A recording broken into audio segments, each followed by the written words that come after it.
Quero dar apenas uma introdução, uma saudação a vocês. Como eu pensei que fosse às 9 horas, aproveitei para fazer um roteirozinho, né, para conversar com vocês. Fiquei pensando lá agora e me lembrei, há uns anos atrás, eu estava numa entidade, numa reunião, num seminário, ia dar uma palestra, me levaram para uma reunião na sala da presidência do CEAERJ. O CEAERJ é a Sociedade dos Engenheiros e Arquitetos do Estado do Rio de Janeiro, ali no Largo da Glória, né? Exatamente na Praia do Flamengo, Largo da Glória, perto da estação do metrô ali, Glória, né? E estavam conversando, tinha uma engenheira Holanda, uma senhora. E o pessoal do CEAERJ é um quadro mais antigo, são profissionais que marcaram a história dessa cidade com a Sursan, né, com todos os grandes projetos, aquela época em que, que o Estado da Guanabara e o Distrito Federal, depois o Estado da Guanabara, fazia o projeto, fazia a fiscalização do projeto e muitas vezes fazia o próprio projeto. Ao contrário hoje, né, hoje está descentralizado o projeto, está descentralizada a execução do projeto e a fiscalização do projeto, né?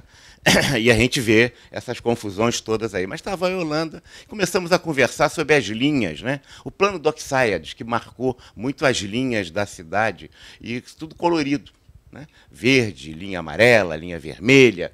E aí eles começaram a me contar a história. A Holanda é testemunha e partícipe disso.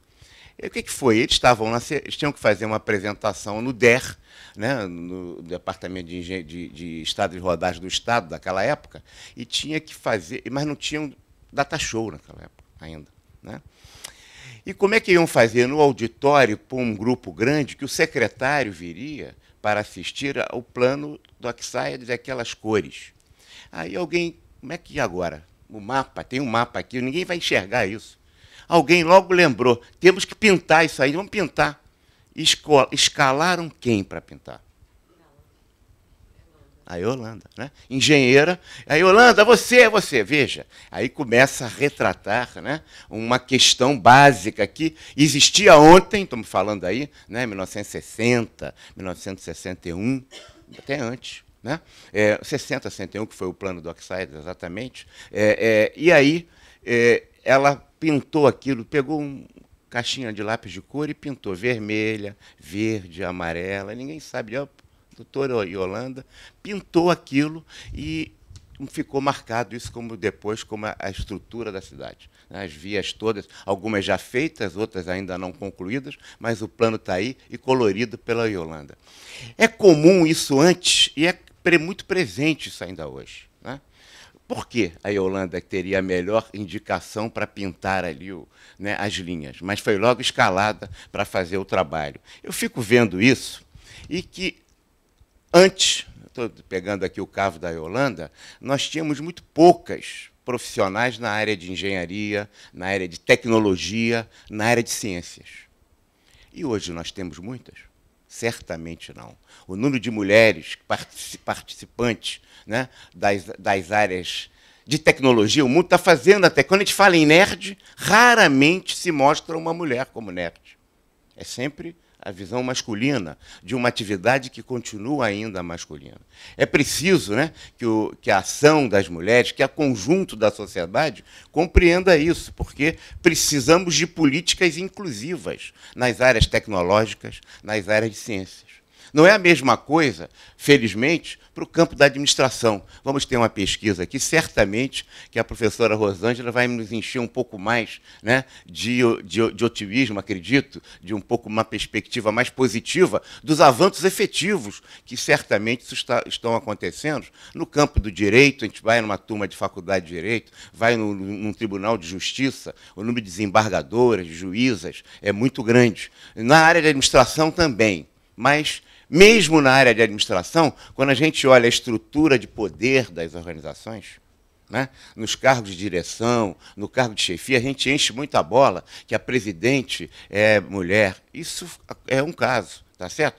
Mas, em verdade, o número de mulheres nos cargos executivos, viu, professora? Talvez a sua pesquisa contradiga o que eu estou dizendo. O meu sentimento, a minha sensação, é que quando eu vejo um conselho de administração das organizações empresariais, raramente a gente vê um número expressivo de mulheres.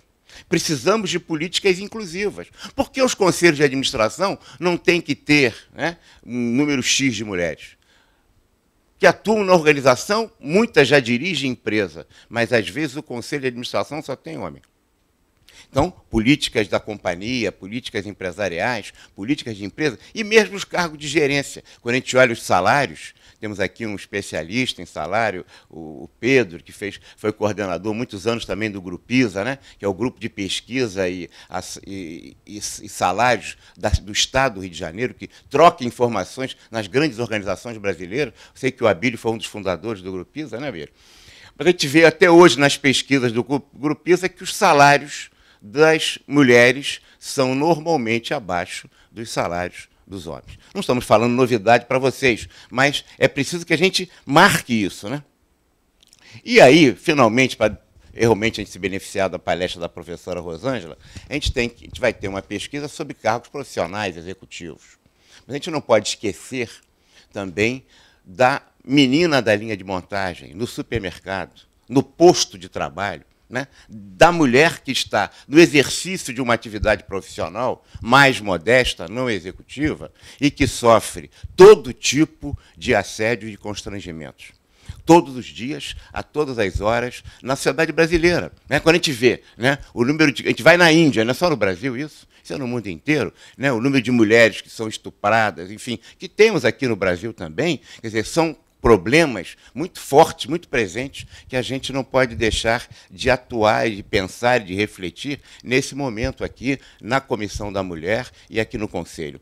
Certamente, quer dizer, avanços foram feitos, a gente não está aqui numa visão de pessimista, de que está tudo... Né, não estamos na Idade Média. Os avanços foram muito importantes, mas eles nos empurram cada vez mais para que a gente possa efetivamente avançar mais ainda. Em verdade, ser mulher no Brasil ainda é um enorme risco. Muito obrigado e parabéns pelo evento. Que o nosso presidente falou, isso é uma realidade, né? Há muitos anos a gente vem enfrentando problemas aí, embora tenhamos uma trajetória de diminuição das distâncias entre homens e mulheres na sociedade brasileira, o fato é que as distâncias ainda são muito longas a percorrer. E muita coisa está mais no discurso do que na prática. Isso é que a gente observa muito também. Né? Então, se a gente parar para pensar os números de violência contra a mulher, que ainda são muito altos, né? Essa semana que passou mesmo, tivemos aí o julgamento, né? A banalização com que as mulheres são tratadas, né, nos relacionamentos, e como você fala, né, de morte e violência, assim, com uma banalidade tão grande. Mas acaba que isso, no ambiente de trabalho, digamos, se manifesta, não é uma violência física, né, é uma violência simbólica, para usar uma terminologia do Pierre Bourdieu. Há uma violência simbólica de segregação, que nós, como mulheres, aí a gente tem que se posicionar, e o meu trabalho nesse ponto é muito crítico, né?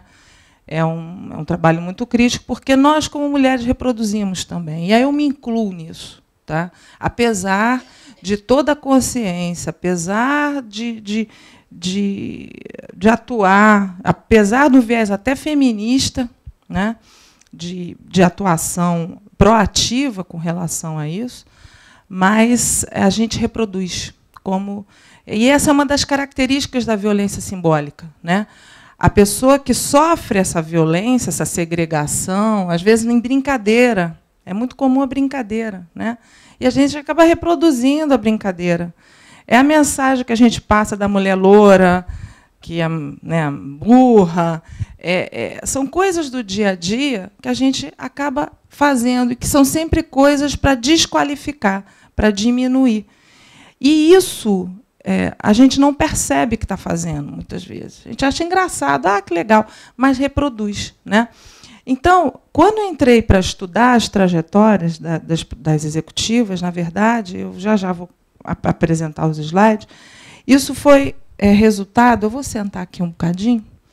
Isso foi resultado de um trabalho de mestrado que eu tinha feito, que eu fui estudar o cheque cidadão. Na época, eu fiz o mestrado em administração pública, tive uma grande orientadora, e a gente foi estudar o Cheque Cidadão, que foi um dos primeiros programas de renda mínima aqui do Brasil, implementado no Rio de Janeiro, pelo Garotinho. É claro que eu fui estudar isso porque, primeiro, era distribuído por igreja, aquela coisa toda e tal, e aí, ao entrar para estudar o Cheque Cidadão, eu me vi na situação em que mais de 90% dos beneficiários era mulher, né? E tinha uma razão muito clara, até de trabalhos, que havia tido uma experiência de renda mínima em Campinas só, antes do Rio de Janeiro. O Rio de Janeiro foi o segundo, foi um benefício do Estado, mas foi a segunda experiência, a terceira experiência de programa de renda mínima no Brasil.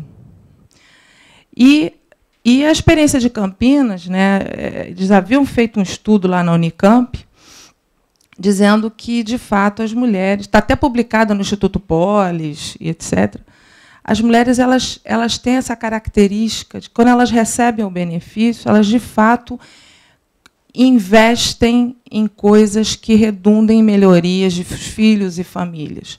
Os homens beneficiários desses programas de renda mínima, desse piloto que foi feito em Campinas, que na época até era da prefeitura do PT, pegavam o dinheiro, bebiam, fumavam, chegavam em casa, batia na companheira, aquelas coisas todas, né? E aí se verificou que, de fato, a melhor pessoa para receber o programa eram as mães, as mulheres, as mães de família. Isso teve um efeito multiplicador muito grande. No meu trabalho de campo que eu fiz na época, que eu fui fazer uma pesquisa bem grande, fui nos beneficiários, fui nas igrejas que digamos assim, que distribuíam, né, era o polo de distribuição do programa. Fui na Secretaria de Assistência Social conversar com os secretários e com os mentores do programa. De fato, conversando com esse pessoal todo, né, o que a gente observa é que, realmente, apesar do caráter questionável, né, de ser distribuído por igreja, você colocar aí, né, religioso, levar para o lado religioso uma coisa que é um direito, né, do cidadão e da cidadã, as mulheres, a autoestima delas melhorou, muitas trabalhavam, então aquele dinheiro ia direcionado para a alimentação dos filhos, elas puderam ter mais voz dentro de casa, digamos, aturar menos pancadaria de marido, e uma série de questões que, conversando com elas, ficou muito claro isso. Então, o meu interesse em estudar a mulher surgiu daí. Foi um efeito secundário, uma coisa que eu não imaginava, mas que me encantou imensamente ver como é que uma política pública, que inicialmente não tinha essa finalidade, ela era uma política pública realmente para minorar a miséria de um grupo de pessoas completamente excluído, como é que o efeito multiplicador que isso tinha era muito grande. Bom, esse é um ponto. O outro ponto é que, num dado momento, quando eu entrei para o doutorado, eu estava, na época, eu coordenava tinha uma coordenação de estágio, eu que montei a coordenação de estágio de treinamento profissional da graduação da FGV, lá da Fundação Getúlio Vargas. E eu estava à frente dessa coordenação, e meu papel era colocar a meninada no mercado, né? A garotada no mercado. Eu comecei a ter contato com muita gente da área de recursos humanos, porque até então eu não era oriunda dessa área. Tá? Eu comecei a ter contato com o pessoal da área de recursos humanos por conta desse meu... E aí surgiu a oportunidade de eu fazer o doutorado, precisava, inclusive, fazê-lo, né? E fui, então, bom, já que eu estou trabalhando com carreira, eu vou dar o viés de gênero. Me interessa muito esse viés de gênero, porque é o que eu gostaria de estudar, só que mais voltado para a área de política pública. Mas, como eu estava naquele momento em carreira, eu vou fazer a carreira de mulheres. E foi o que aconteceu, né? Eu fui fazer o doutorado e fui estudar a carreira, e me interessou especificamente chegar ao topo. Quem é que chega lá? que mulher é essa que está lá? Quais são as características, né? Qual é o perfil?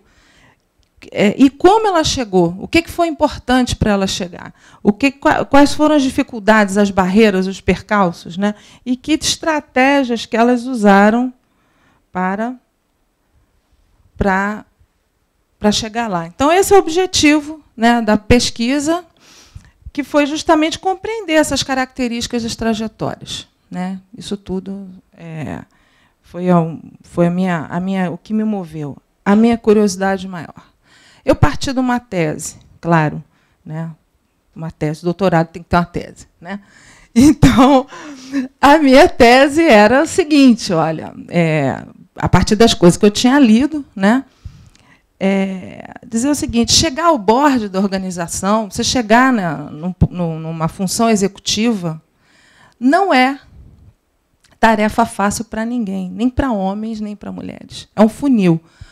Muitos homens também não chegam lá. Né? Não dizer assim, não, as mulheres não chegam porque são mulheres. Não, tem muitos homens também que não chegam, porque existe existe um perfil, né? Uma característica básica que as pessoas precisam ter para chegar lá. Então, me interessava... Agora, essa característica, em grande medida, quer dizer, faz com que quem chegue tenha muito mais identidade pelo fato de ter chegado. Isso é da minha tese, né? Dizer o seguinte: quem chegou é muito mais parecido entre si pelo fato de ter chegado e não pelas diferenças de gênero. É essa a questão, né? Então, existe um hábitos, para usar a terminologia, de novo, do Bourdieu, porque grande parte da minha linha analítica da tese foi... Eu não vou perturbar vocês com essa parte teórica, tá? Mas é só para dizer o seguinte: eu usei muito Bourdieu. Bourdieu foi um referencial teórico importante na minha pesquisa. E, digamos assim, o hábitos é um conjunto de normas explícitas e implícitas, de práticas, que as pessoas compartilham numa dada área. Pode ser na gestão, pode ser na economia, pode ser entre os profissionais.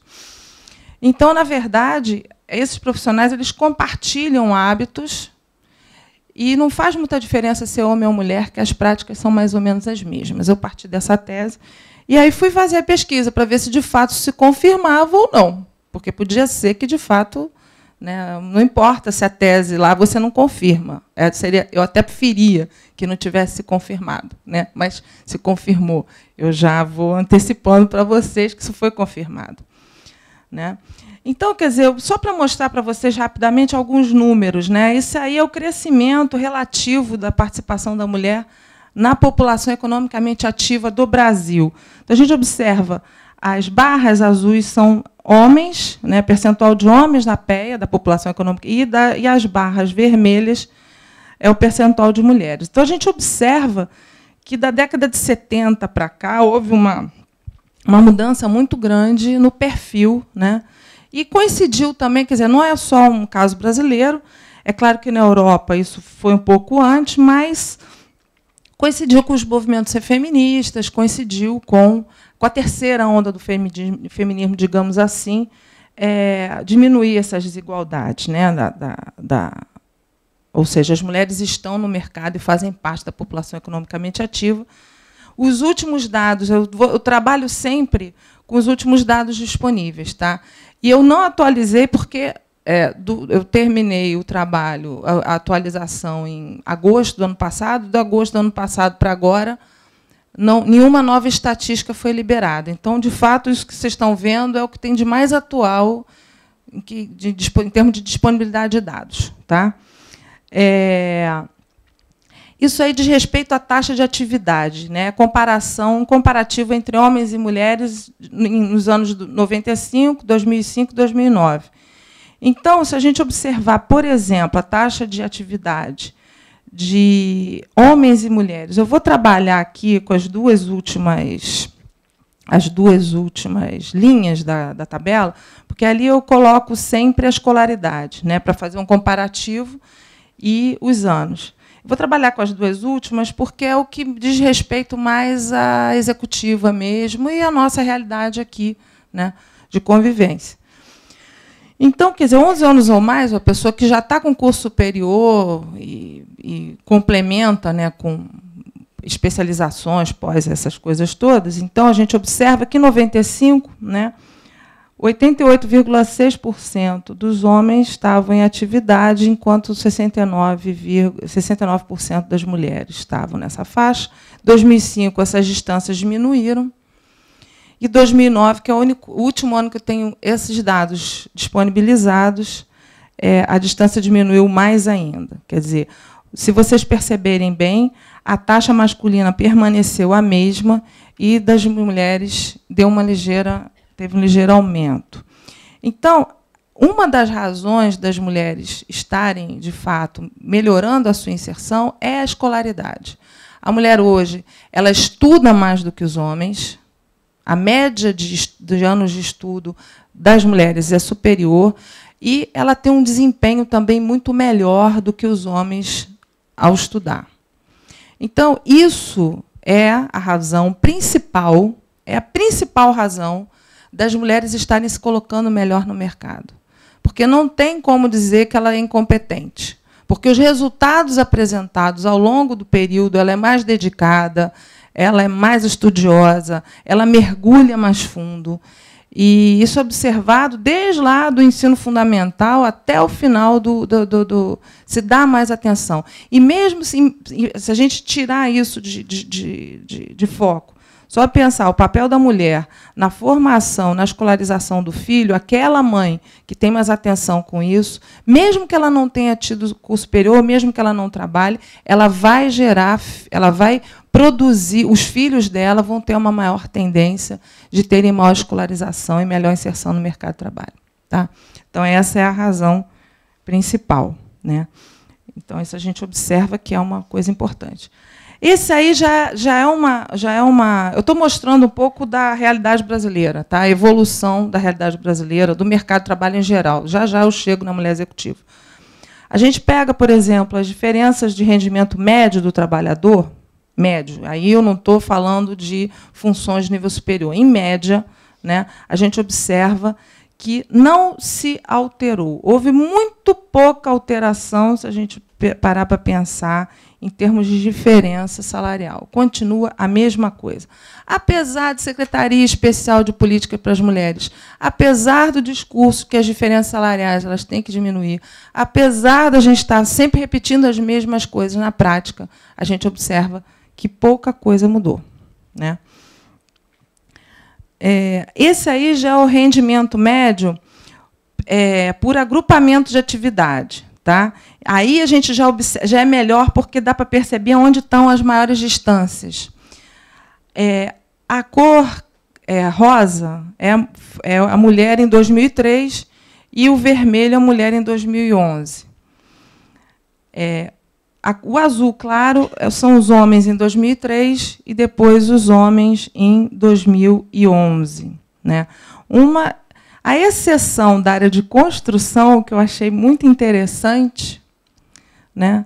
As mulheres na área de construção, na área em geral, engenharia, aí já coloca todo mundo, né, no bolo, é onde as distâncias, se eu observar hoje, a mulher hoje, em 2011, está ganhando mais do que os homens na área de construção. Por quê? Porque as mulheres estão mais na área elas são técnicas, elas são engenheiras, e a maior parte dos homens ainda está dizendo respeito a muito de trabalhador com baixa qualificação. Tem engenheiro também, tem técnico também, mas a gente observa aí que as mulheres que estão trabalhando nessa área, isso aí não é em quantidade, não é quantitativo, é rendimento médio. Tá? As mulheres que atuam nessa área, elas têm maior qualificação. Então, hoje, as empresas de construção preferem ladrilheiras. Por quê? Porque a mulher é mais cuidadosa, ela quebra menos, ela desperdiça menos. Não é que o homem não possa ser, não, é porque é uma questão mesmo de cultura. Né? Melhor para elas, porque aí elas chegam lá e têm uma posição mais qualificada e ganham melhor. Tá? Mas é uma questão cultural que a gente pode discutir aqui. É porque ela é melhor, ela é mais cuidadosa, ou porque é uma questão cultural. Né? Mas, tirando a área de construção, que é um dado interessante, a gente observa que todas as outras áreas, mesmo em serviços domésticos, se vocês olharem lá, o rendimento masculino é maior que o das mulheres, né? E outros serviços, quer dizer, e a diferença é brutal, né? Na indústria, no comércio, né? Nos serviços, na área de serviços e todas as demais. Se a gente comparar o vermelho com o azul escuro, a gente observa que é hoje, né? A gente observa as diferenças também. Isso aí já são as diferenças já com profissionais já com nível superior. Aí as coisas mudam. Olha a construção como é que está. O engenheiro ganha mais do que a engenheira. Tá? Então, quer dizer, no slide anterior, a gente observa que as mulheres, por conta da formação técnica, da maior qualificação, elas estão lá. Mas aqui, com os profissionais de nível superior, a gente já percebe isso já com mais claridade, né? As diferenças existem e são muito grandes, apesar de ambos terem nível superior, apesar da qualificação, apesar de tudo. Bom, aí a gente entra na mulher executiva, né? Quem é essa mulher executiva? Tem um quadro que eu acabei não colocando, que é um quadro numa pesquisa. Deixa eu ver se está lá no final. Eu acho que eu deletei. Ah, não, tá. Esse é um quadro, uma pesquisa que foi feita no Instituto Ethos, que mostra, né, quem é a mulher. A mulher, dentro das empresas, né, na área de gestão, ainda tem uma diferença grande entre eles e elas, né? Na área funcional, ali, 65% é composta por homens e 35% por mulheres. A chefia, quando já entra ali no primeiro nível, né, de gestão, a chefia, que é a supervisão, que é a coordenação, assumiu lá a equipe e chamam de chefia. 72% masculino, 28% feminino. Na área gerencial, 82% masculino, 18% feminino. Entre os executivos, então, a coisa fica pior, né? Dos 9% somente é composto por mulheres, segundo a pesquisa do Instituto Ethos. Bom, voltando aqui, né, essa já é uma pesquisa que foi feita pelo Grupo Cato, e é uma pesquisa assinada, feita por um pesquisador e tal. Ele fez o levantamento, né, fazendo uma pesquisa lá com todo mundo que tinha o perfil do grupo, né, todos os executivos, digamos assim. A gente percebe que houve, já essa pesquisa do Grupo Cato já aponta, né, porque aí a gente está falando de empresas de pequeno, médio e grande porte. Aqui, nesse momento, ele não está diferenciando qual o porte da empresa. Tá?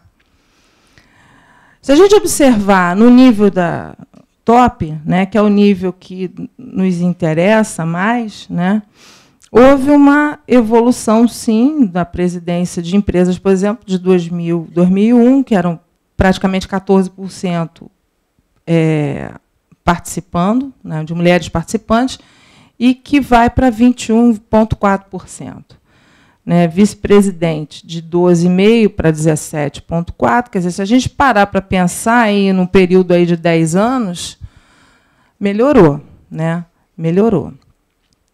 Cargos de diretoria, de gerência.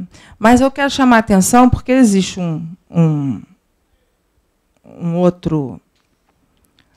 uma outra variável que diz respeito a tamanho, né, das organizações. E por que isso? Porque tem muito mais empresas com menos funcionários e é onde essas mulheres estão fundamentalmente alocadas. Elas alcançam um melhor desempenho, né, em empresas menores. Já nas grandes empresas, pela própria cultura, né, a cultura do excesso de competitividade, uma série de coisas, as mulheres já têm mais dificuldade. Então, se a gente observar, por exemplo, nas áreas de chefia e, né, coordenação, aí a gente até tem... não tem tantas distâncias entre tamanho de empresas, mas quando a gente, a partir de um determinado momento da hierarquia para cima, as diferenças já passam a ser grandes. Né? Então, por exemplo, empresas grandes que têm mais de 1.500 funcionários, 25% de mulheres está como gerente, enquanto que nas menores ela alcança quase 50%, são 46% gerentes. Tá? Isso vale para cargos de direção, para vice-presidência, ou seja, de gerência para cima a gente percebe uma diferença grande aí em virtude do tamanho, do número de funcionários. Né? E aí já é a participação por áreas. Aí estão os números, mas tem um gráfico também que eu vou pular, porque se a gente observar, o gráfico fica mais fácil a gente ver. Por áreas, a área que mais concentra executivas é a área de recursos humanos. E que, de fato, quando eu fui entrevistar, eu não estava preocupada em escolher ninguém. Eu não estava olhando diretora de recursos humanos, diretora de finanças, diretora de... Não estava olhando isso, né? Qual é a função que elas tinham. Me interessava ser diretora, presidente, vice-presidente. E, de fato, a cara mais fácil é achar gente na área de RH, sem dúvida. E aí, conversando com uma das diretoras de RH, da Dataprev até, essa pessoa que eu entrevistei, ela estava falando, pois é, era muito crítica de todas assim que eu entrevistei, foi a mais crítica, foi essa diretora. Pois é, eu cheguei aqui, ela está lá já tem uns anos, eu cheguei aqui, não tinha nem banheiro, era um andar só para diretores e presidência, né? Não tinha nem banheiro, tiveram que fazer um banheiro correndo para eu poder assumir, porque só tinha um banheiro masculino, não tinha banheiro feminino. Tamanho era a coisa de você não ter mulher no board. Né? Não tinha banheiro. Aí fizeram um banheiro. Falei assim, bom, já que tem que aturar uma mulher que seja na área de recursos humanos, né, que normalmente é tido como aquela pessoa que é mais de staff, vai ali, tem mais que...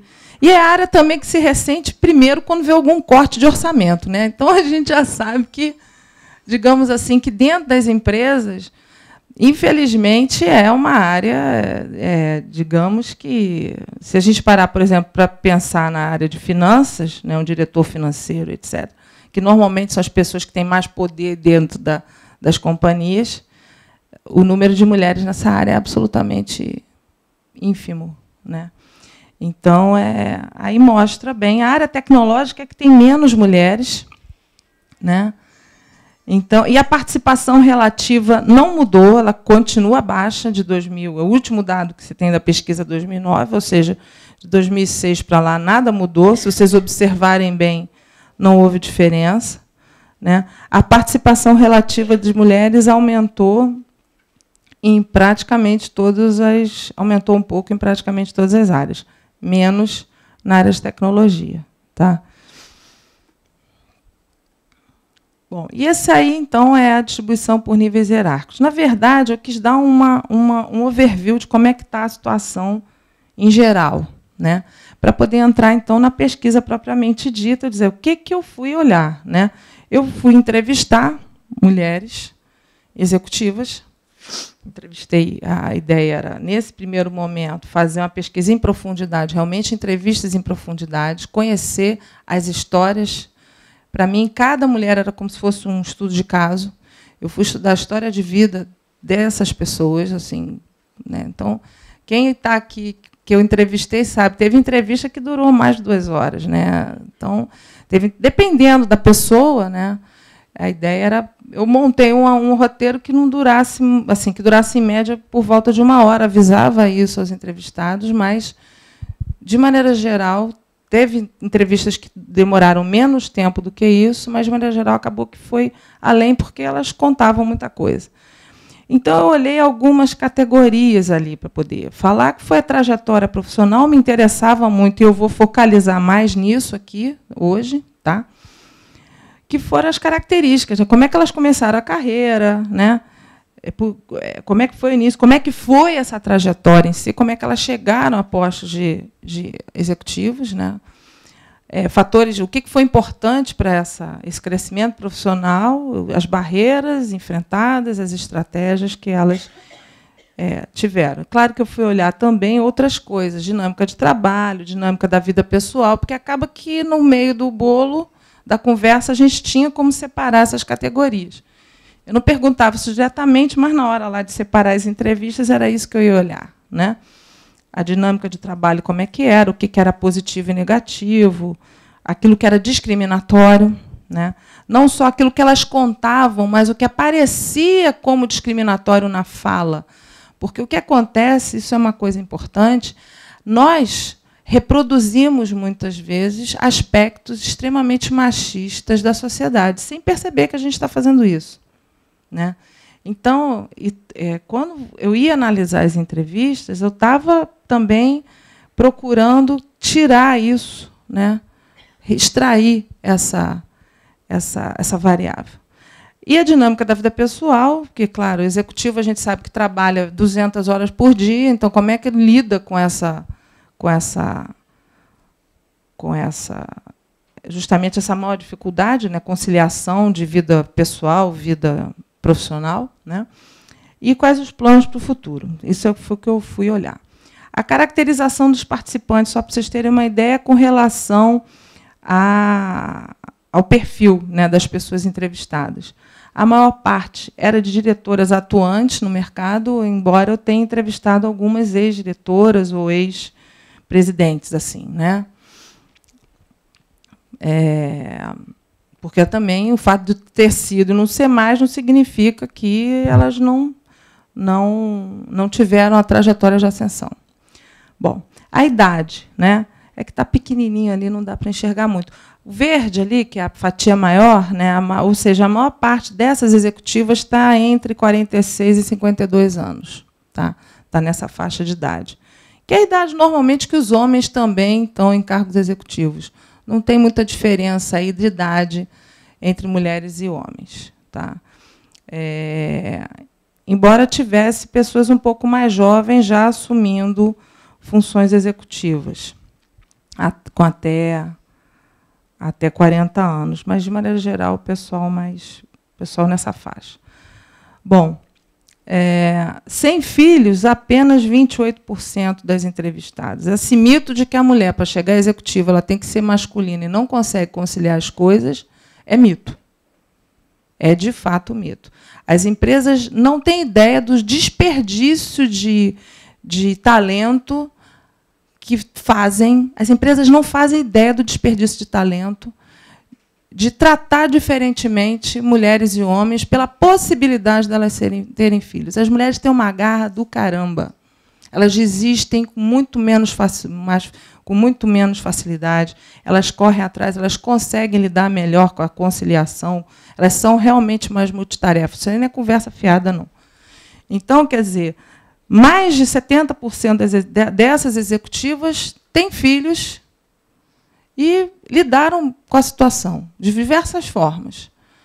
Mas isso para elas não é problema. E elas encontram tempo para lidar com os filhos e com família, mãe, irmã, quem precisa. Tá? Então, é uma balela, é um desperdício. Pena de não ter homens mais em maior quantidade aqui dentro para ouvir isso. Enfim, né, Estado civil, porque também, imagina, existe um estereótipo, né, que vem à cabeça das mulheres. É executiva, então ela é solteira, separada, mal amada, não tem filho, ela vive para o trabalho. Balela, não é nada disso. Ali, ó, ou ela é casada, ou ela é casada, ou ela é, digamos assim, ali, peraí, casada, divorciada e união estável, tá? Daqui é casado. E divorciado tem executivo e não executivo também, ou seja, faz parte da natureza. Você não pode dizer que é o fato da profissão que vai fazer com que ela se divorcie. Não tem nada a ver uma coisa com a outra. Mas existe essa ideia de que, né? Nível de escolaridade. A maior parte, é claro, já esperava por isso, porque, como executivo, elas estão muito voltadas para a formação profissional. Então, elas têm, no mínimo, todas, e a gente vai ver isso, no mínimo, não tinha nenhuma de que não tivesse pelo menos 2 cursos de pós-graduação. Tá? E, fundamentalmente, voltado nessa área de pós mesmo, a parte mais profissional, né? MBA, toda essa área mais de pós-graduação lato sensu, né? E tinha um grupo na faixa, 1/3 delas, que tem também mestrado. Nenhuma com doutorado, mas existiam mulheres que já tinham feito o mestrado. Então, são todas muito bem qualificadas em termos de formação. A formação universitária, ele está ali na tabela, ela é bem eclética, digamos. Tá? tem administradoras, mesmo de formação, mas tinha executiva na área de arquitetura, de ciências contábeis, letras, pedagogia, psicologia. Então, elas têm uma formação assim, bem, direito, né, e economia, essa formação bem ampla. Bom, área de atuação, né? Aí a gente pode ver bem ali, né, dessas todas, 62% eram da área de recursos humanos. Tá? Ali está na pizza, aquele roxinho ali. Né? A área de finanças é onde está o menor contingente de mulheres. Tá? E a área comercial também, bastante gente. E a área de projetos. Tá? Então, tem muitas mulheres na área de projetos também, conduzindo, coordenando grandes projetos, que é uma área relativamente recente, mais nova, né, dentro da área de gestão, e então coincidiu assim. Por exemplo, eu não entrevistei nenhuma diretora de marketing, não cheguei nelas. Não que elas não existam, mas tá. Bom, e uma coisa, então, que eu percebi. Primeira coisa, não existe um padrão, porque isso também é uma outra coisa que as consultorias de RH e que a gente observa aí na literatura em geral, falam. Não, porque você tem que seguir isso. Você faz a faculdade, faz a pós, estagia em tal lugar, trabalha não sei onde, que você chega lá. Balela também, porque cada uma teve o seu início, a sua formação, às vezes acabou chegando...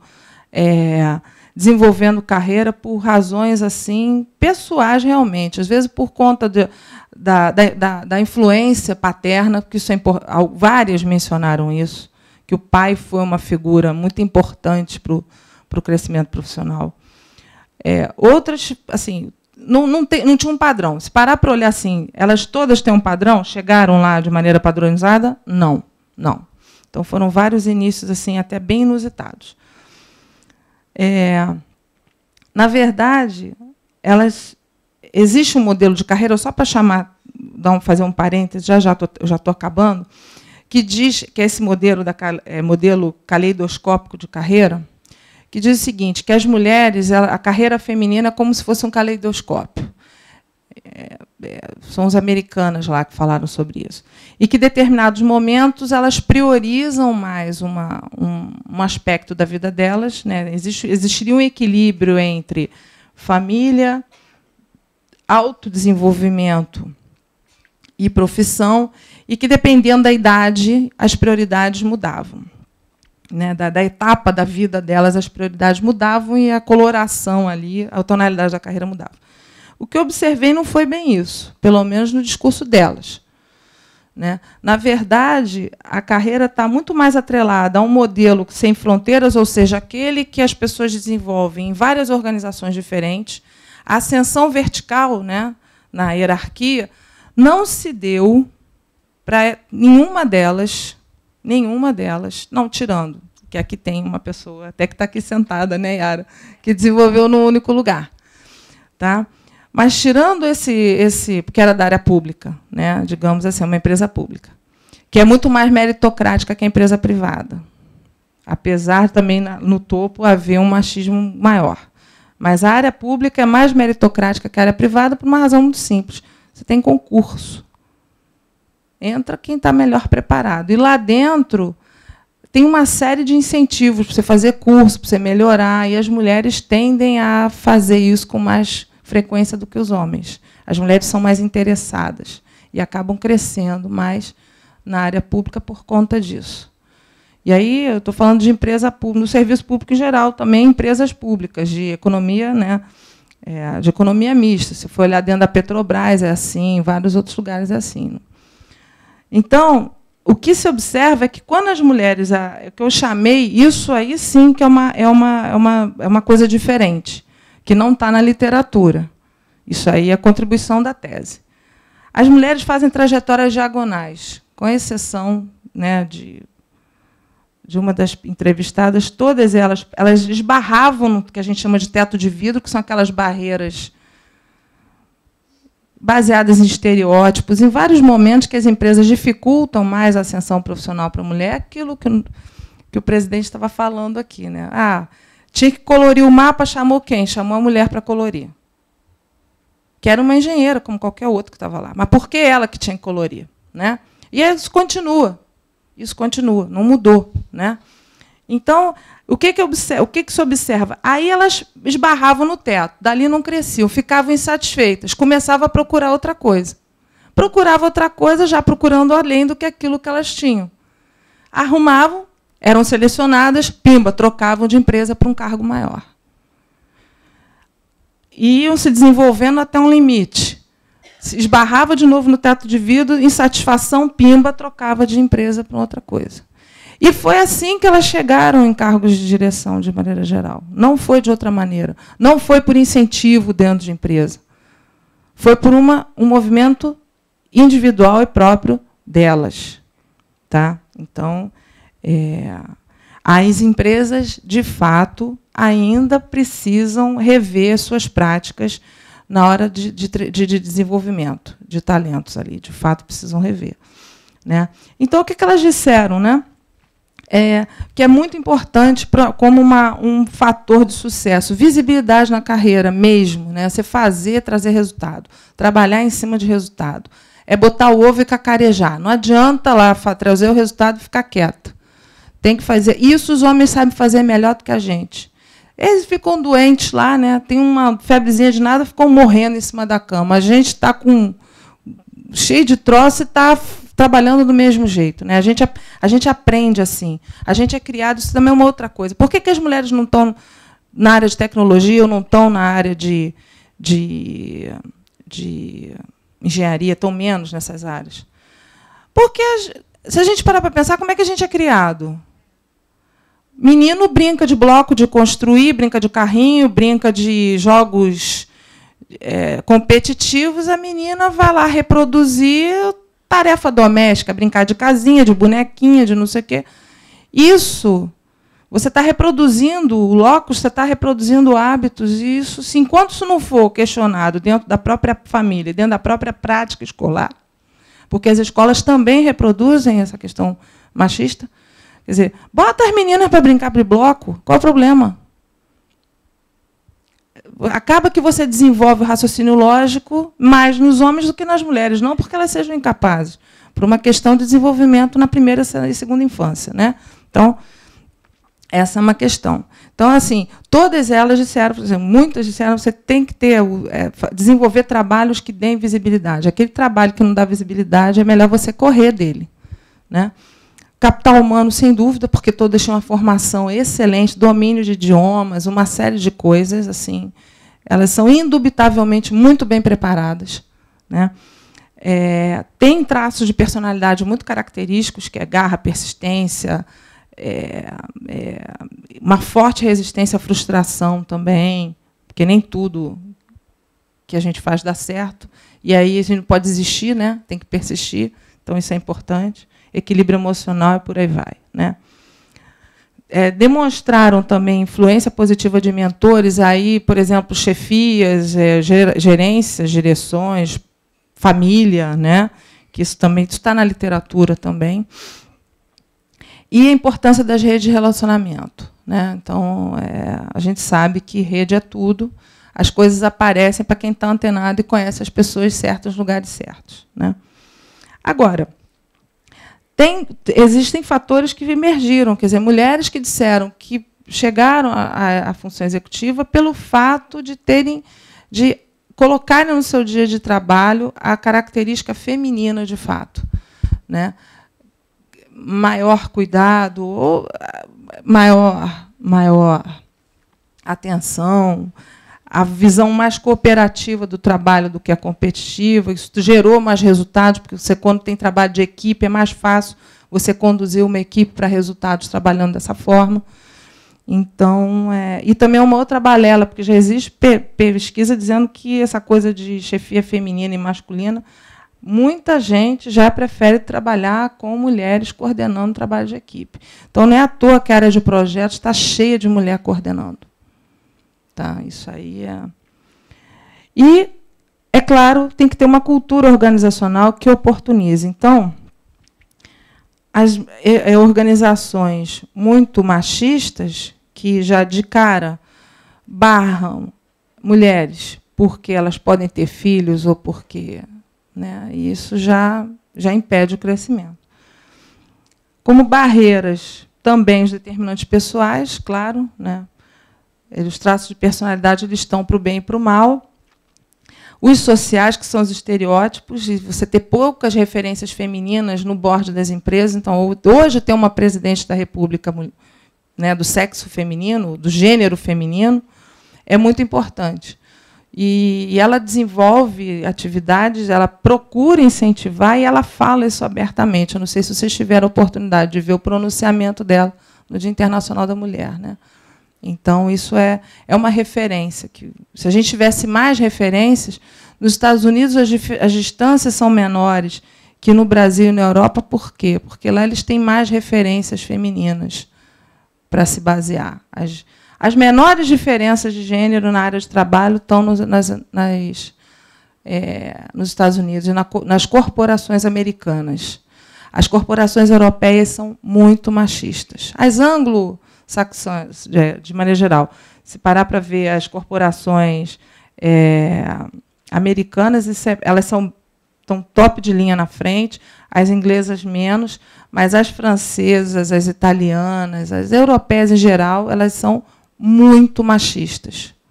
Tão machistas quanto as nossas aqui. Tá? Determinantes organizacionais são barreiras, a cultura hegemonicamente masculina, já que barra de cara.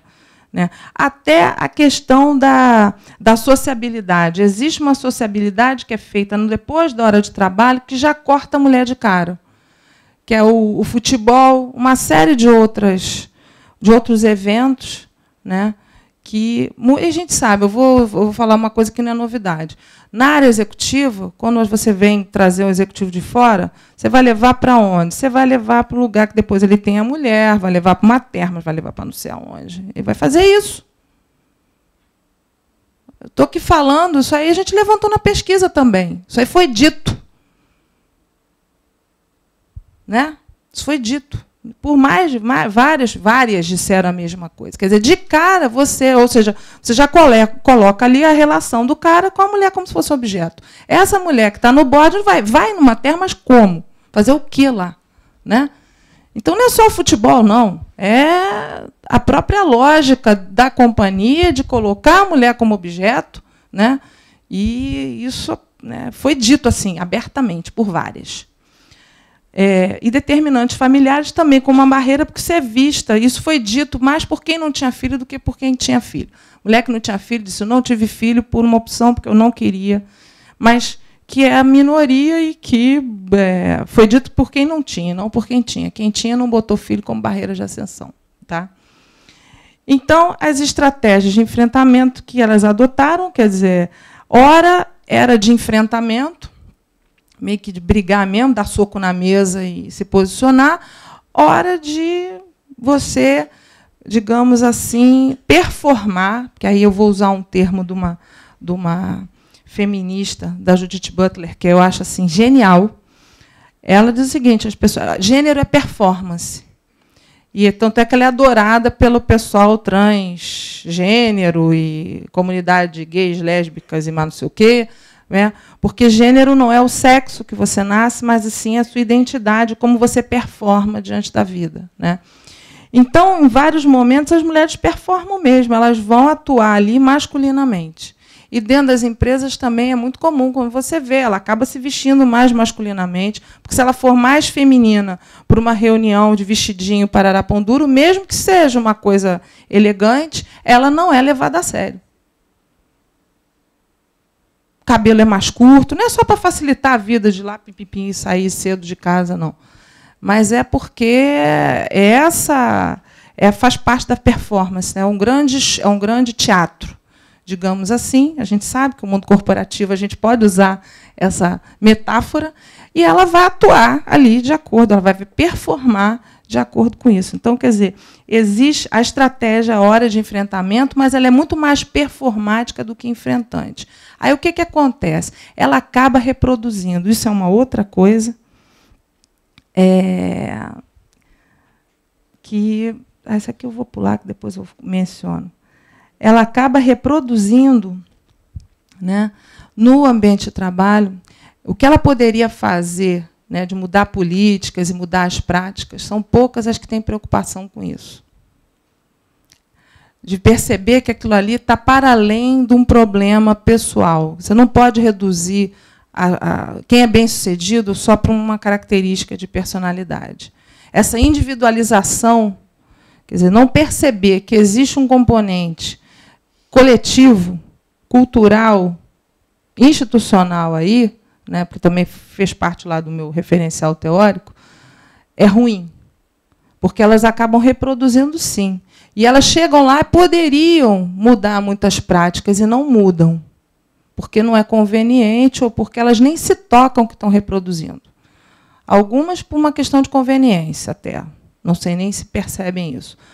Outras porque realmente não percebem, porque elas são formadas, esses cursos todos que elas têm, os MBAs, às vezes até feito fora, né, do Brasil, vai estudar em outro lugar, elas reproduzem, na verdade, estão formando ali o perfil do executivo. E ela reproduz o perfil do executivo. Então, essa é uma realidade. Ela poderia ter um efeito multiplicador de mudança muito maior internamente ao chegar lá, e elas, de maneira geral, tem exceção, elas não têm essa preocupação no discurso e na forma de fazer. Agora, volto a dizer, isso foi uma pesquisa para compreensão do campo. Assim, existem coisas que, para a gente poder generalizar, uma pesquisa qualitativa, a gente não pode generalizar. Para fazer generalização, eu teria que fazer uma pesquisa quant. Aí mandar questionário, fazer uma série de coisas para poder generalizar. Tá? Então, isso seria uma outra etapa que eu até tenho vontade de fazer futuramente, assim, no futuro próximo, né? Ter números, de fato. Né? Mas, para eu poder ter os números, eu tinha que ter as categorias por onde partir, e essa etapa foi feita, mais para frente a gente pode fazer. Então, existe, sim, essa persistência de segregação horizontal de gênero no campo organizacional. Aonde? No RH. Então, assim, existe uma barreira vertical, a gente chama de segregação vertical, que é a dificuldade de ascensão, que faz com que elas tenham carreiras diagonais, ou seja, elas precisam mudar de empresa. Então, é uma segregação vertical. E existe uma segregação também horizontal, quer dizer, fundamentalmente, elas estão em algumas áreas específicas da gestão. Né?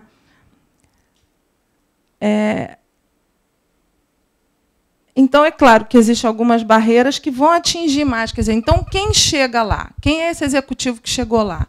As barreiras, elas existem para homens e mulheres.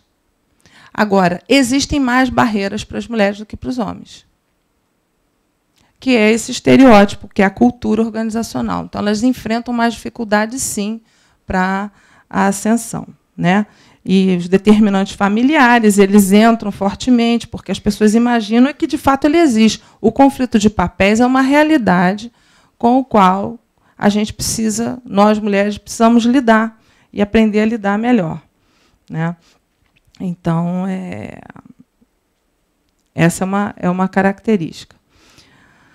Bom, quanto aos determinantes familiares, como barreira, eles vão aparecer somente... menciona mulher sem filho. Tá? Então, mulher com filho não menciona isso como barreira. Ao contrário, diz que foi ao contrário, que ajudou muito para ter uma visão de um mundo diferente, melhor, aprender a lidar melhor com as diferentes pessoas, com as dificuldades e tudo. Isso não é mencionado. Então,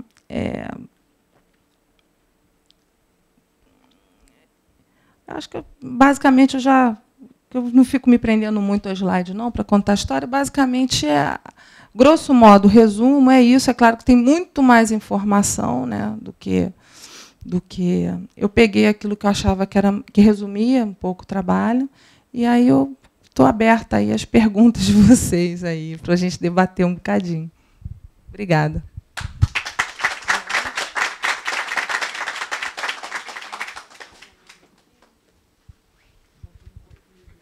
Aí são os meus e-mails e a tese na íntegra, ela está nesse endereço. Rosângela, com base na tua experiência, no resultado da pesquisa, qual seria a dica e a orientação que você passaria até para as mulheres que estão buscando essa ascensão, estão nesse momento dessa trajetória mesmo, né, vivendo essa realidade hoje? O que você poderia passar como dica, como orientação? Uma coisa que eu não mencionei, mas que tem tudo a ver com isso que você perguntou, é que foi até eu não mencionei mesmo, é que nenhuma delas teve como finalidade estar no board. Tá? Nenhuma delas. Tipo assim, olha, eu quero ser assim quando crescer, eu quero chegar lá, não. Foi uma decorrência da trajetória profissional delas. Né? Foi uma, digamos assim, foi uma decorrência. A dica que eu dou, e aí é uma dica para quem quer fazer carreira, né, homens e mulheres, fundamentalmente buscar trabalhos desafiadores de fato, perseguir, né? Até porque é isso que dá vontade da gente acordar todo dia para realizar, para trabalhar. Independente do que for, né? É aquela atividade desafiadora que te dá aquela energia para, vou vencer isso, tem isso para fazer. É isso que te dá energia, né?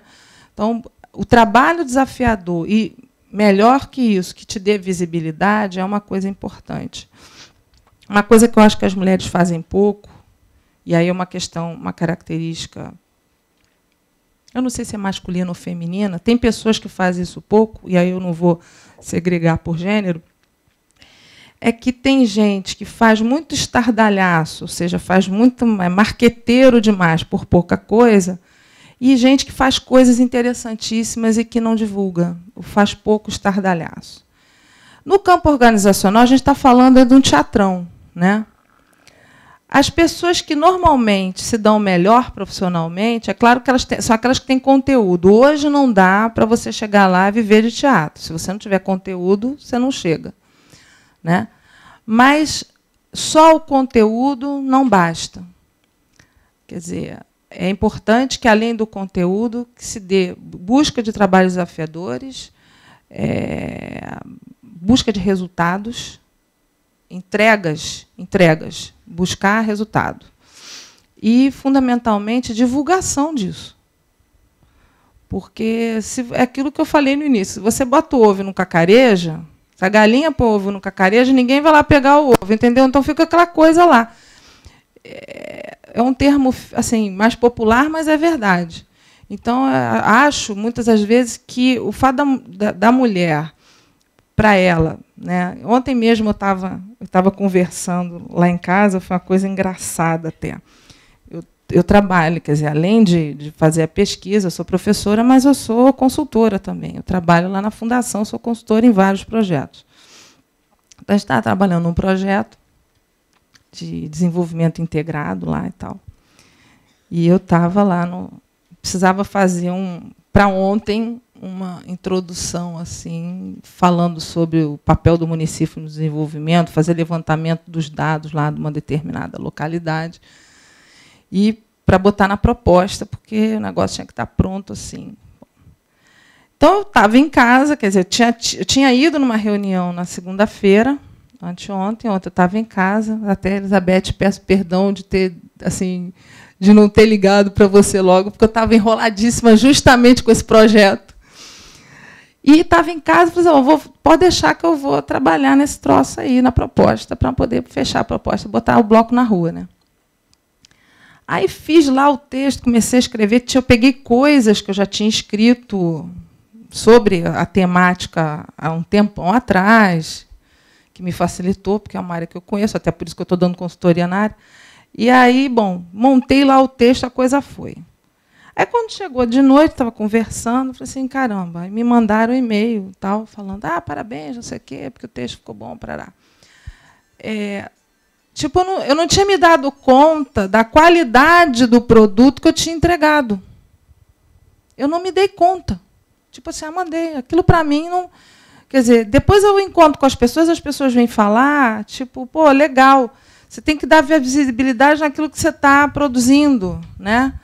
E acabou que eu vou ter que mexer no resto da proposta porque ficou desproporcional a qualidade do que eu tinha feito para poder a qualidade do resto. Não estou querendo dizer, não estou querendo aqui me vangloriar, não, tá? Estou querendo dizer que esse tipo de... Às vezes a gente não se dá conta. E é preciso publicizar as coisas.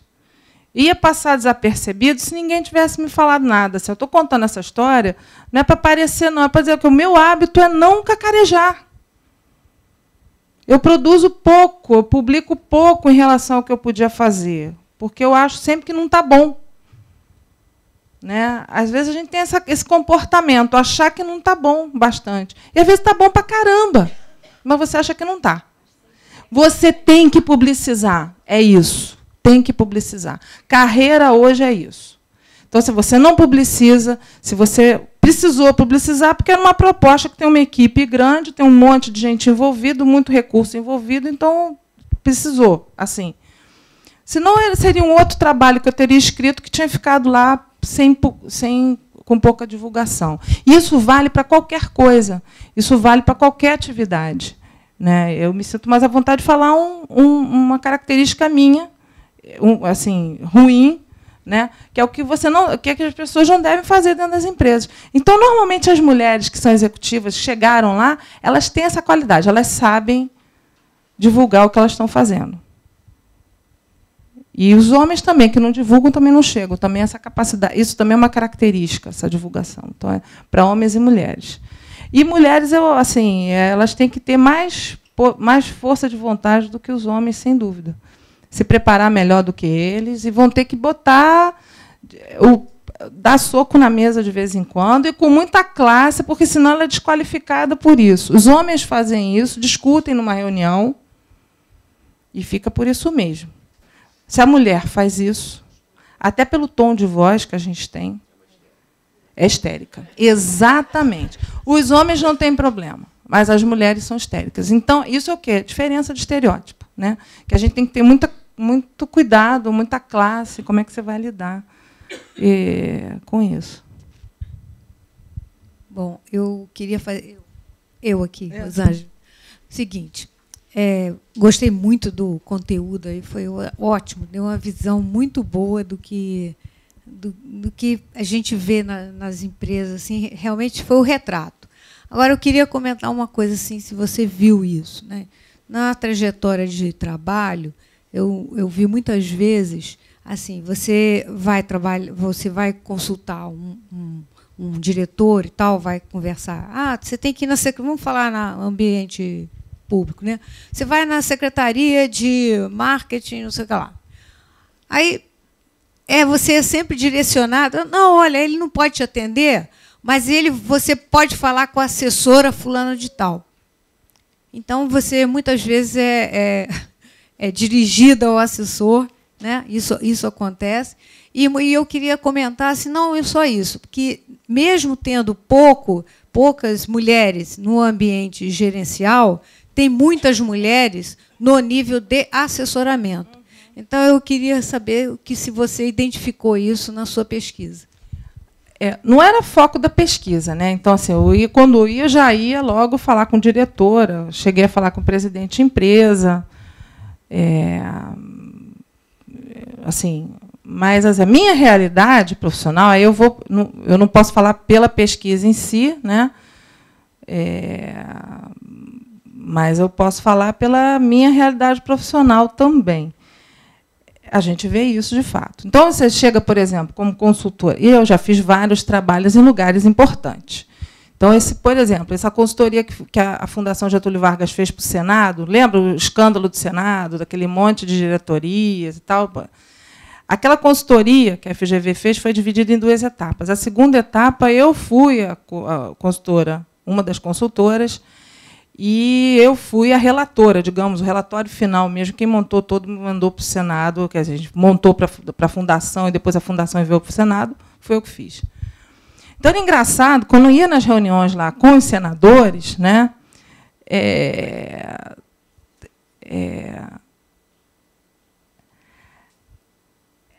digamos assim, quando você vai nas reuniões, nessas consultorias importantes, essa foi uma, mas eu trabalhei em outras, assim, que lidava com gente importante de poder mesmo. Normalmente acho que você está ali porque você é secretária de alguém, ou porque você está saindo com alguém, ou porque, né? Então tem essa, né, o próprio tratamento, assim, né? Aí depois você se impõe, você começa a falar alguma coisa, né? Chega ali, faz um senador daqueles fazer uma ponderação, fazer uma pergunta, que era uma área que era minha de conhecimento, aí você abre a boca, tudo bem. Aí isso, essa impressão passava, né? Mas digamos que isso você sente. Isso é uma coisa, até a forma do cara te cumprimentar a primeira vez, que não te conhece, não sabe quem você é, né?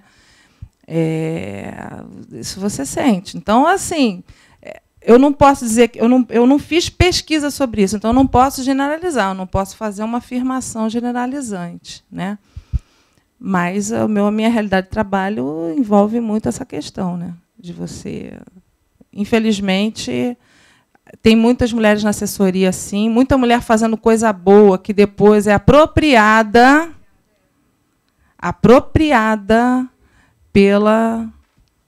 E quem foi ver? Foi a assessora, mas aí aquilo para. E isso é muito comum nas empresas. Isso é comum em todos os lugares, né? Mas não é só entre mulheres e homens, não. Tem muito homem que também se apropria de trabalho masculino também na área de assessoria. Mas é que a mulher, de maneira geral, como ela quer fazer, e ela não liga, porque também tem isso é uma outra característica, eu não sei. A mulher ela liga menos para essa coisa do poder do que o homem. Para o homem, pela própria sociedade, tem prestígio a função. Eu digo até por mim. Eu não estou nem aí o que eu vou fazer num projeto ou não. Eu quero ganhar o meu dinheiro, fazer meu trabalho e ganhar meu dinheiro. Se eu vou ser coordenadora daquele projeto, muito que bem. Se não serei coordenadora do projeto, muito que bem também. A questão não é a chefia em si, não é já os homens, isso é mais visível, eu acho, entre eles, né? Aí tem as brincadeiras masculinas na infância e na adolescência, até que eu não vou dizer aqui porque são meio grosseiras, mas que, digamos que, de uma certa forma, colocam, né, refletem um pouco essa prática masculina, né? Então, eu acho que é isso. Assim, a mulher quer fazer, ela gosta do desafio, ela vai fazer, ela não vai se importar muito em não ser... vai aparecer a assessora do trabalho. Tá bom, ela ficou satisfeita com isso, né? Já o homem ele tem essa coisa mais de ser o dono do pedaço, a questão territorial, né? De ser o dono do pedaço. A mulher tem menos isso, acho eu. Não fiz pesquisa, não posso afirmar. Elisângela, muito prazer, parabéns pela palestra. Obrigada. Uma coisa curiosa que eu notei, há tempos atrás, eu que sou a minha expertise em recursos humanos também, chegávamos a uma conclusão, e você falou muito bem nas suas métricas, e eu lido com métricas, com indicadores, em determinado momento da vida do homem, como profissional, a cultura organizacional levava a caça às bruxas, ou seja, existia uma teoria corrente de que o homem, o profissional, ao chegar aos 40 anos, ele já não estaria em condições de dar alguma coisa mais positiva ou mais desafiadora para as empresas. E, por uma ótima coincidência, você, na sua pesquisa, você veio comprovar de que a maioria das mulheres executivas, elas são muito valorizadas a partir da faixa dos 40, 45 anos. Olha que coisa interessante. quando você fala de cultura organizacional, realmente eu posso chegar à conclusão que as empresas hoje estão muito mais sensíveis às mulheres exatamente por isso. Porque em nenhum momento existe o preconceito que há pouco tempo atrás, há coisa de 20 anos, 15 anos atrás, nós, homens, sofríamos dentro da empresa, né? Poucas empresas, existe um boom enorme em que gerente jovem, o que é difícil, né? É difícil. Se você fizer uma análise da tua carreira diagonal ou horizontal, você chega que um executivo não chega ao topo em 30 anos. Você vai encontrar esse homem com toda a sua performance a partir dos 40. Mas houve época em que a empresa dispensava funcionários de chefia para cima, acima de 40 anos. Então, eu só quero te parabenizar, porque é uma comprovação de que a cultura está voltando para uma normalidade, a cultura organizacional. Então, se a probabilidade de uma mulher executiva chega aos 45 anos valorizada, significa dizer que o homem agora, o homem executivo, vai correr junto com as mulheres. É a mesma credibilidade. O homem teoricamente. Ele está à frente das mulheres, sempre teve, obrigado, né? Mas, assim, isso que o senhor está falando, tem, na verdade, existem uma série de questões aí que eu acho que é importante chamar a atenção. Uma coisa é a própria dinâmica econômica brasileira hoje, né? Porque hoje as empresas estão crescendo e uma das coisas que a gente sabe que é um problema é o quadro qualificado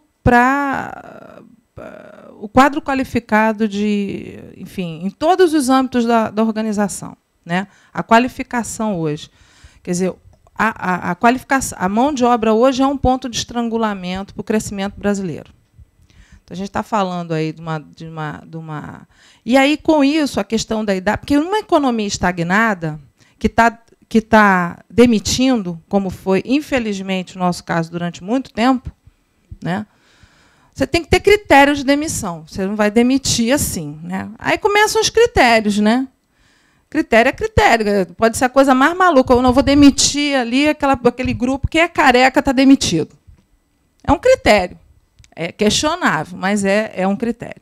Não, quem não é, quem está de blusa, calça comprida preta hoje, eu vou demitir. Então, agora, e nesse momento de economia estagnada, porque o pessoal mais velho, de maneira geral, tem mais experiência e, por conta disso, a remuneração é maior, pela própria experiência. Então, era muito comum, às vezes, você não está desenvolvendo, você não está crescendo, não está precisando de pessoas de alta qualificação, aquele cara que está ali, que já não tem mais, não tem perspectiva para ele na empresa ou em outras empresas naquele momento, ele acaba sendo demitido e bota uma pessoa mais jovem que vai fazer a mesma coisa, ganhando metade do salário. Não é? Às vezes a pessoa está até, digamos assim, subaproveitada. E muitos estavam subaproveitados nessa faixa etária, né? E aí é claro que as mulheres, nesse sentido, se a disputa é grande entre os homens, as mulheres também tinham menos chances nesse momento. Numa economia crescendo, em que você realmente precisa de mão de obra, precisa da mão de obra qualificada em todos os campos, né? É claro que as mulheres passam a ter uma chance maior em todas as áreas da corporação, até porque a gente viu aí que ela é mais escolarizada, ela tem mais, ela é melhor preparada. Então, isso vai acontecer. Então, a gente vai ter menos demissões, mais pessoas mais velhas, melhor aproveitadas, né? De fato, assumindo trabalhos mais desafiadores, e as mulheres também sendo mais aproveitadas, porque precisa de gente qualificada. E aí, bom, estou precisando, não tenho, vou botar a mulher assim mesmo. Porque acaba que, na prática... Porque eu entrevistei algumas headhunters, eu tive a preocupação, inclusive, de conversar com headhunters para ver qual é a prática dessas empresas que, digamos assim, selecionam os executivos para as outras empresas, né? Então, uma headhunter me falou uma coisa muito interessante. a dona de uma empresa de headhunter, até bem famosa, até bem conhecida, que eu entrevistei. E que faz trabalho para grandes empresas, realmente. Ela estava me falando o seguinte, Rosângela, essa coisa de diferença salarial, eu não vejo isso, eu estou falando no nível executivo mesmo, alto executivo. Sabe o que acontece? Os homens chegam aqui, eles já têm um posicionamento, eles já têm anos de estrada de negociação salarial, de bonificação, uma série de coisas. As mulheres chegam aqui para negociar, as empresas que vão contratá-las podiam até pagar mais se elas pedissem. Muitas ainda não têm isso segundo essa executiva, dona da empresa, presidente da companhia, uma grande empresa de headhunter famosa.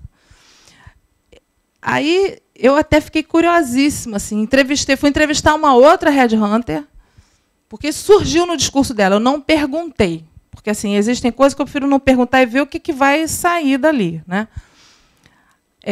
A outra executiva também falou a mesma coisa, dona também de uma outra empresa, famosa também, concorrente da empresa dela, da primeira, falou mais ou menos a mesma coisa. Então, tem essa característica também, no nível executivo, no nível gerencial para baixo, a gente sabe que as diferenças salariais elas existem mesmo, né? Existem mesmo.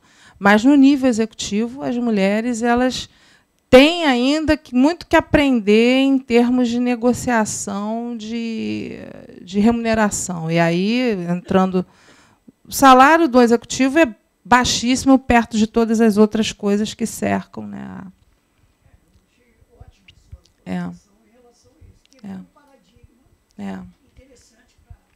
Agora, a dinâmica econômica. Agora, se a gente tiver, Deus livre e guarde que não, a gente espera que continuemos crescendo.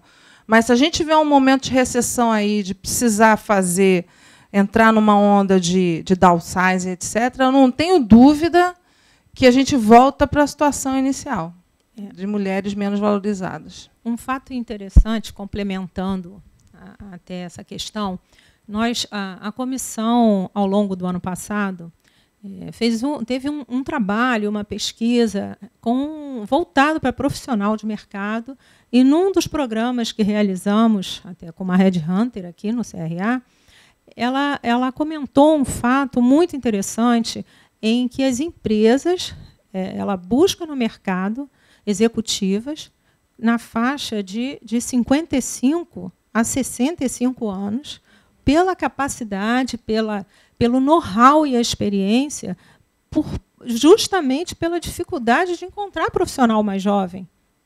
Né? Então, é bem interessante, porque você vê, tem espaço, e é fundamental que as pessoas que iniciam, o profissional que está iniciando, buscar essa capacitação, porque não está restrita a idade, né? Complementando o que foi... Né? Então, isso é fantástico, acho um lado bem positivo. Eu, sem falsa modéstia, eu mantive a minha capacidade gerencial no mercado acima dos 40 anos. Uhum. Eu sempre mantive. Agora, eu tive colegas que a cultura da empresa fazia com que ele desistisse.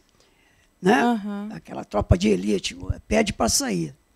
Não é? Até porque a gente tem essa coisa do funil mesmo. Quer dizer, depois de uma certa idade, aquele indivíduo está ali naquela função, ele não tiver uma ascensão, não tiver numa direção ou no conselho, seja lá onde for, ele acaba que sai.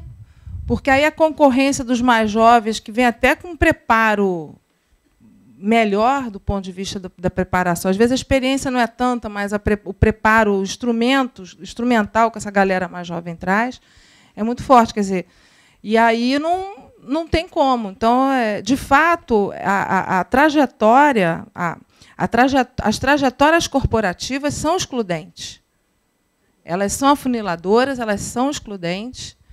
E a pessoa, para se manter, e o que acontece é muita experiência e muita capacitação. O que, por exemplo, eu observo lá na própria FGV, que é formadora muito de quadros e tudo, em todos os níveis, é que o nível executivo chega um ponto que o cara, ele, querendo ou não, ele, mesmo que ele tenha experiência, ele acaba tendo que realizar. Tem um curso lá que é super top de linha, que é para executivos mesmo, assim, que o cara fica, ele vai, porque como é difícil eles viajarem, fazerem um curso muito tempo no exterior, porque se eles se ausentam, quando eles voltam, tchau e benção, não está mais a função dele lá, né?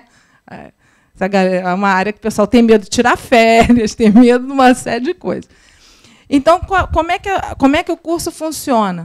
O sujeito tem aulas aqui assim de alto nível, no Rio, em São Paulo, sei lá, em vários lugares, e existem módulos concentrados que a pessoa passa, às vezes, 1 semana, 15 dias no exterior, em imersão, vendo a realidade norte-americana, ou a realidade inglesa, ou a realidade não sei o quê, estudando lá e visitando as empresas e tal, para depois voltar. Quer dizer, é a necessidade de qualificação constante, né, de qualificação constante mesmo, né, de desenvolvimento constante. Quem faz isso se mantém e fica no board. Quem não faz isso, sai. Ou então nem chega lá, né? Então, Oi, Rosângela. Eu, em primeiro lugar, parabenizar pela tua pesquisa, que eu acho que tenha contribuído muito realmente para o que a gente tem aí no mercado. E aproveitava para perguntar essa questão que você colocou sobre esse funil, essa dificuldade. Eu participei no mercado daquele grupo pequenininho ali de finanças, né, que é realmente um grupo muito difícil, um perfil ali, a competitividade é muito alta, mas eu percebi uma coisa que eu queria saber se na tua pesquisa você percebeu, dentro das entrevistadas, sobre como funciona ou como isso interferia a questão dos princípios que a mulher, no caso, normalmente traz, sobre ela ser muito focada, né, e primar por alguns princípios que ela não abre mão, e dentro da negociação ela não ser tão maleável para algumas tomadas de decisão que, porventura, venham a ferir esses princípios. Princípios éticos, você está falando. Exato. E com relação a essa mudança de comportamento daquelas que conseguiram chegar lá, e como elas se administraram, se elas chegaram a não ferir esses princípios. Olha, eu não fui estudar essa coisa dos princípios éticos, mas eu posso responder a tua pergunta não por um trabalho meu, mas um trabalho do orientador, da pessoa que me orientou. O meu orientador da tese, ele estuda a ética nas organizações, tá? Então ele tem um monte de livro publicado, e ele fez um tempo atrás, em 2004, um trabalho justamente em que ele mapeou, quer dizer, não foi o objetivo dele, ele não foi estudar gênero, diferenças homens e mulheres, mas como o trabalho foi quantitativo, eles mandaram um questionário para um monte de empresas, né, e muitas das respostas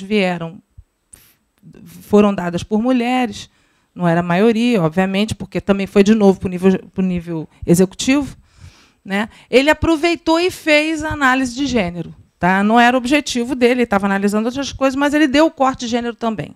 Então, ele aproveitou a pesquisa e fez o levantamento. O que ele observou, eu sendo bem sincera, é que não tem diferença muito dos princípios éticos do executivo ser homem ou mulher, não. Não tem. Na hora de tomar a decisão, existem coisas. A mulher ela tende, em geral, a estar mais atenta aos princípios, sim. Isso aí tem pesquisa publicada falando sobre isso. Mas quando você está lá, você simplesmente chegou lá porque você pulou essa parte, entendeu? Você resolveu, está resolvido.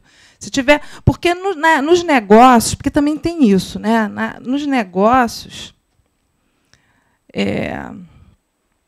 tem práticas que, para você trazer resultado, você tem que, digamos, relativizar algumas coisas. Eu não estou querendo dizer se está certo, se está errado. Mas o executivo que chega lá e traz resultado, ele relativiza, às vezes, algumas coisas. E tanto faz ser homem ou mulher, você vai relativizar, porque você precisa trazer o resultado. Você sabe que você precisa fechar um contrato. Você vai fazer o quê? Vai dizer, não vou fechar esse contrato, não, porque o cara, ele... Né? As pessoas fecham o contrato, está acabado. Agora, é claro que, nesses lugares, é mais fácil para os homens. Os homens lidam melhor com isso, eles têm menos drama de consciência. Entendeu? É a questão de... Só isso, mas, assim, se a mulher tiver que fechar, ela vai fechar. É mais difícil. Porque é mais uma variável. Para o homem, isso é mais normal. Esse utilitarismo, né? Os fins justificam os meios. E aí você... A mulher ela tem mais drama de consciência, assim. Em geral, a mulher em geral. A executiva, não. Não, ela vai... Não, senão ela... É isso que a pesquisa dele falou, é a mesma coisa. É a mesma coisa. Ela tem que fechar, ela vai fechar. Ela pode ficar até incomodada com aquilo, veja bem. Eu não estou dizendo que ela não... Mas tem homem que fica incomodado também, vamos combinar? Exatamente. Eu não gosto muito de entrar. Exatamente. Eu concordo com o senhor. Então, assim, eu não gosto muito de entrar por aí. Porque, eu volto a dizer, é o hábitos do cargo, é o hábitos entendeu? Então, não tem muita diferença. A mulher vai fazer também.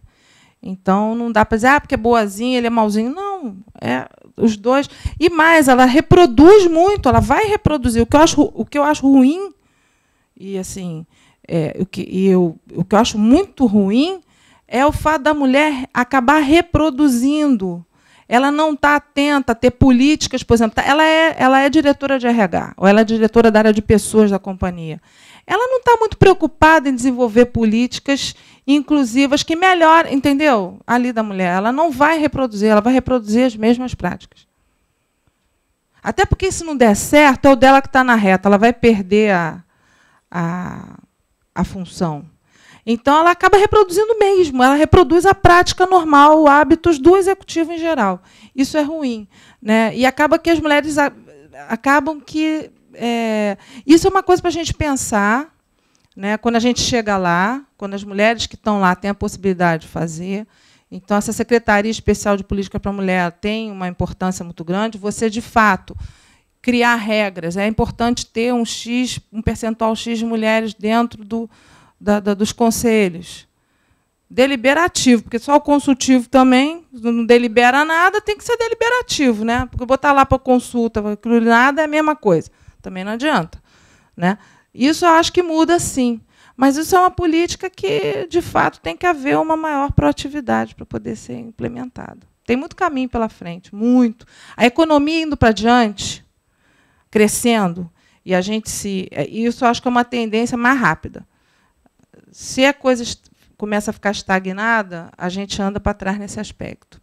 Porque a economia crescendo vai precisar de gente boa, de gente qualificada. Vai precisar de homem ou mulher. Muito obrigado, professora.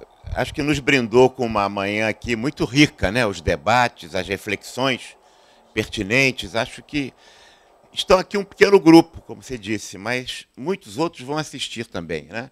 Nós estamos fazendo a gravação pela televisão e pela rádio, vamos mandar isso pela newsletter, vamos, enfim, dar uma divulgação, ampliando e replicando esses comentários e observações e descrição da pesquisa tão importante. Eu gostei sobremaneira, né? Gostei muito mesmo. E acho que precisamos replicar isso. E sobremaneira gostei, professora, da questão relativa às mulheres que atingem esses postos, que reeditam e replicam os mesmos comportamentos.